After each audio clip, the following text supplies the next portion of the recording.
যদি সত্যি কেউ দোষী হয়, দোষীরা শাস্তি পাবে।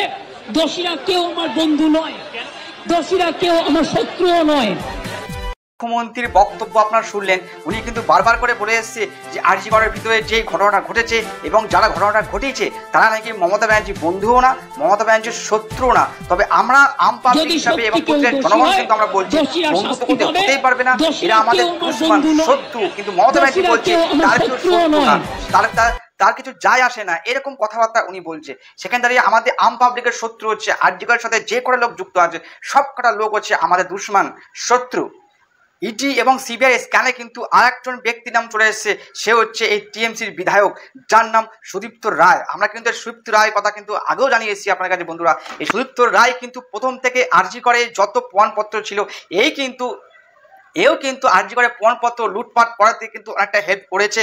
তারই নাম হচ্ছে সুদীপ্ত রায়। ইনি হচ্ছে টিএমসির বিধায়ক। সুদীপ্ত রায়ের বাড়িতে এবং তার নার্সিংহোমে কিন্তু সিবিআই ইডি কিন্তু তল্লাশি করেছিল। 24 ঘন্টা ধরে সিবিআই কিন্তু সুদীপ্ত বাড়িতে তল্লাশি করে যে সমস্ত নথি তারা পেয়েছে, তারা কিন্তু সেই আবার একই সূত্রে সে কিন্তু জমা করছে সে আরজি করের ঘটনার সাথে এই নথির কোনো মিল আছে কিনা সব কটা কিন্তু সিবিআই খতিয়ে দেখছে। এবং তার সাথে কিন্তু ইডিও কিন্তু যুক্ত হয়ে গেছে। কিন্তু অল ওভার ওয়েস্ট বেঙ্গলে 6 জায়গায় কিন্তু সিবিআই হানা দিয়েছে মাত্র এই আরজি করের কেসটার জন্য।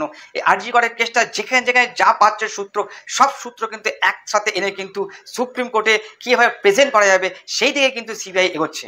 সুদীপ্ত রায় কিন্তু মমতা ব্যানার্জির খুব ক্লোজ লোক এবং সুদীপ্ত রায় কিন্তু মুখ্যমন্ত্রী আগে বক্তব্য রাখলো যে আমার কেউ বন্ধু না, কেউ শত্রু না। সত্যি মুখ্যমন্ত্রী, সত্যি মমতা ব্যানার্জি, আপনার তো সবাই বন্ধু অ্যাকচুয়ালি। এই সুদীপ্ত রায় তো কদিন আগে দেখছিলাম যে আপনার সম্পর্কে কত ভালো কথা বলছে যে মা মাটি মানুষ কোনোরকম ভুল করতে পারে না। এই সমস্ত সব নাকি বিজেপি টিএমসি সাজানো ঘটনা, আরজি ঘটনা, এগুলো সাজানো ঘটনা এই সুদীপ্ত রায় তো করেছিল। ওর জন্য সুদীপ্ত রায়ের 4টে ফোনই সিবিআই থেকে কিন্তু বাজেয়াপ্ত করা হয়েছিল। সেই বাজেয়াপ্ত ফোনগুলোকে আজকে ওপেন করার জন্য, কার সাথে কখন কথা হয়েছিল, কি মেসেজ করা হয়েছিল, সেই সমস্ত নথি নেওয়ার জন্য এই সুদীপ্ত রায়কে কিন্তু থেকে ডাকা হয়েছিল। এবং তিনি এসে কিন্তু একটাই বক্তব্য রাখেন, মিডিয়ার সামনে এসে একটাই বক্তব্য রাখেন যে তাকে বলা হয়েছিল যে আপনার ফোন যেগুলো আছে ফোনগুলো কিন্তু লক খুলতে হবে, তার জন্যই আপনাকে ডাকা হয়েছে। বন্ধুরা, আমরা কিন্তু প্রথম দিন থেকে আরজি করে কি হচ্ছে না হচ্ছে দ্রুত সম্ভব কিন্তু একত্রে সব মেলাবার চেষ্টা করছি। সেখানে দাঁড়িয়ে আমরা কিন্তু বারবার বলে আসছি যে মৃতদেহকে, যে তিলোত্তমার বডি যত তাড়াতাড়ি সম্ভব পোড়ানো হলো, সেটা কেন পোড়ানো হলো, এত তাড়াহুড়ো কে ছিল, কার নির্দেশে পোড়ানো হলো? মমতা ব্যানার্জি কিন্তু নিজে মুখে স্বীকার করেছিল এটা, যে যতক্ষণ না তিলোত্তমার বডি পোড়ানো হচ্ছে ততক্ষণ নাকি কলকাতার সিপি ছিলেন মিহির গোয়েল, তার সঙ্গে নাকি মমতা ব্যানার্জি কিন্তু কথা বারবার হয়েছে এবং যত দ্রুত সম্ভব সেই বডিটাকে পোড়াতে হবে। সেজন্য কিন্তু বারবার কোশ্চেন এই জায়গাটাতে হচ্ছে যে এত তাড়াহুড়ো কি ছিল বডিটাকে পোড়াবার জন্য। তার বাড়ির লোকও বলছে তাড়াহুড়ো করে, আমার কাছ থেকে 1 টাকাও নিল না সরকার থেকে, সরকার নিজের খরচা থেকে, এবং ওখানকার বিধায়ক চেয়েছিল সে বিধায়ক খরচা করলো, খরচা করে তার মেয়েকে পুড়িয়ে ফেললো। তারা বুঝতেই পারলো না ঠিকঠাক করে কি হলো না হলো। এর জন্য সিবিআই তরফ থেকে বলা হচ্ছে যে টালা থানার ওসি কিন্তু অনেকটা এর জন্য দায়ী এর জন্য হচ্ছে যে সে তার নিজের কর্ম, নিজের কাজ কিন্তু ঠিকঠাক করে করেনি। উনি উপর মহলের নির্দেশে কিন্তু বারবার কাজ করার চেষ্টা করেছে। উপর মহল বলতে গেলে সে একই নাম ঘুরে ফিরে আসছে, কলকাতার সিপি বিনীত গোয়েল। ওনার আন্ডারে কিন্তু প্রতিটা স্টেপ বাই স্টেপ কীভাবে প্রতিটা এভিডেন্স নষ্ট করা যায়, কি করে কারো হাতে যাতে এই তিলোত্তমার লাশ যাতে কারো হাতে না যায়, তাড়াতাড়ি সম্ভব যত লাইন থাকুক না কেন শ্মশানে গিয়ে সেই লাইন উপেক্ষা করে গিয়ে সেই লাইনকে টপকে গিয়ে সবার আগে কিন্তু মৃতদেহটা পুড়িয়ে দেওয়া হলো।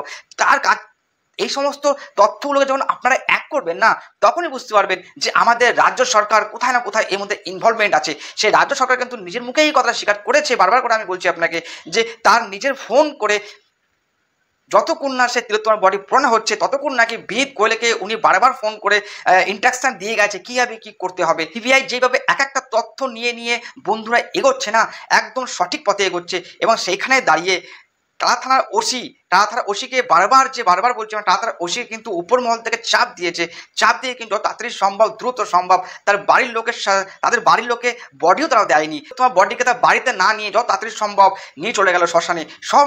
সমস্ত জিনিস কিন্তু সিবিআই এখন খতিয়ে দেখছে। যেহেতু সিবিআই খতিয়ে দেখছে এর জন্য, যেহেতু তার এভিডেন্স সব নষ্ট হয়ে গেছে, এবার তারা উল্টো পথ ধরে হেঁটে যদি কিছু একটা এভিডেন্স পাওয়া যায়, ওনার ওসি সহ আদার্স যত পুলিশ ওই সময় প্রেজেন্ট ছিল তাদের কিন্তু এক এক করে ডেকে তাদেরকে ইনকোয়ারি করা হচ্ছে যে কী সময় কী বৃত্তান্ত হয়েছে, কার সাথে কী কথা হয়েছে, ফোনে কী কথা হয়েছে, ফোন ট্র্যাক করা, প্রত্যেকটা সিস্টেম কিন্তু ঠিক আস্তে আস্তে এগোচ্ছে সিবিআই। প্রতিটা তথ্য কিন্তু টুকটুক করে অর্জন করছে সিবিআই।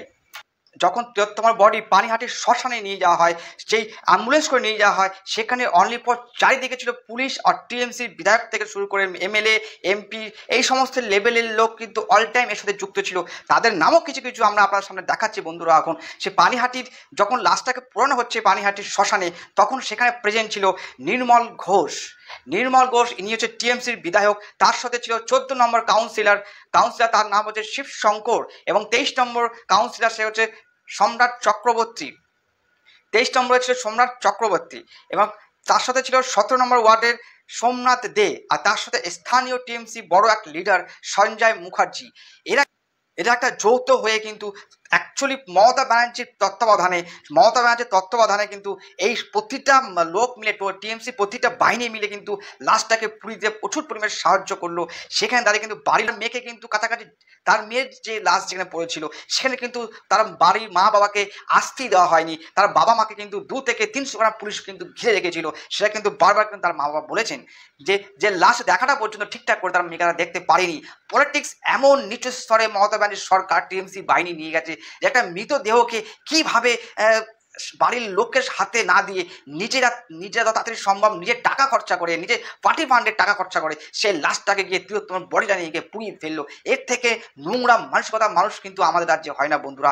বারবার বলছি, এত নিচু স্তরে মানসিকতার লোক কিন্তু আমাদের ওয়েস্ট বেঙ্গল নেই। একমাত্র আছে টিএমসি গুন্ডা বাহিনী যত আছে সবাই, আর তাদের হেড হচ্ছে একটাই হেড, সে হচ্ছে মমতা ব্যানার্জি, ওয়েস্ট বেঙ্গলের মুখ্যমন্ত্রী। সিবিআইকে আমরা বলবো যে আপনারা যত তাড়াতাড়ি সম্ভব এই সমস্ত লোককে ডাকুন, যে তারা ওই সময় প্রেজেন্ট থেকে কেন, কার অনুপ্রেরণায়, কার তত্ত্বাবধানে, কার ফোন মারফতে তারা ওই কাজটা ওখানে দাঁড়িয়ে ওই লাশটাকে পড়াতে সাহায্য করলো, যাতে কোনো রকম মিডিয়া হোক বা কোনো রকমের আম পাবলিক যাতে ওই তিলোত্তমার বডিটা যেতে না পারে, তার জন্য কিন্তু এতগুলো লোককে মমতা ব্যানার্জি কাজে লাগিয়েছিল। সিবিআই কিন্তু এই প্রসেসটা কিন্তু দেখা উচিত। আর আমার মনে হয় আজকে না হোক 2 দিন পরে হলেও মমতা ব্যানার্জির সরকারকে কিন্তু সিবিআই কিন্তু যথাযথ সময় ডাকবেই, একদম 100% ডাকবে বন্ধুরা। যদিও না ডাকে সিবিআই, তখন কিন্তু আমরা বারবার বুঝবো যে আমরা কিন্তু হেরে যাচ্ছি। এই হার কিন্তু আপনারা মাথায় রাখবেন, এই হার কিন্তু এক সময় জিতে পরিণত করতে হবে। সেই জিতটা হচ্ছে এটাই, আমি বারবার বলে এসেছি, সেই আমাদের আম পাবলিকের পাওয়ার হচ্ছে এটাই, এই একটা ভোট, এই একটাই ভোট মাত্র যেটা আমাদের পাওয়ার। এই পাওয়ারটাই কিন্তু যখন আসবে তখন কিন্তু এই সমস্ত নেতারা কিন্তু আবার আমাদের বাড়িতে আসবে, আমাদেরকে হাত জোর করে বলে যাবে যে আপনারা অবশ্যই টিএমসিকে ভোট দেবে। তখন কিন্তু আমরা তাদেরকে বুঝিয়ে দেবো, হয়তো আমরা কোনো রকম আক্রমণ করতে পারবো না, কোনো রকম কুকথা বলতে পারবো না, কিন্তু এই ভোটের মাধ্যমে কিন্তু আমরা এই সমস্ত ব্যক্তিকে একদম মুখে চুল কালি মাখিয়ে দেবো, মুখে কালো রং মাখিয়ে দেবো, গলায় জুতো মালা দিয়ে দেবো, কিন্তু সেগুলো সব তো আমার ভোটে দিয়ে, ভোট দিয়ে আমরা কিন্তু সব মিটাবো। আমরা বারবার বলছি, এটা কিন্তু আমাদের মনের মধ্যে রয়ে গেল যে এই সরকারটা এত জঘন্য কাজ করেছে যা বলার বাইরে। সিবিআই পর্যন্ত হার মেনে যাচ্ছে এই মমতা ব্যানার্জির নোংরা পলিটিক্সের কাছে, সিবিআই পর্যন্ত হার মেনে যাচ্ছে এই নোংরা পলিটিক্স, মানে আমাদের মমতা ব্যানার্জির নোংরা পলিটিক্সের কাছে।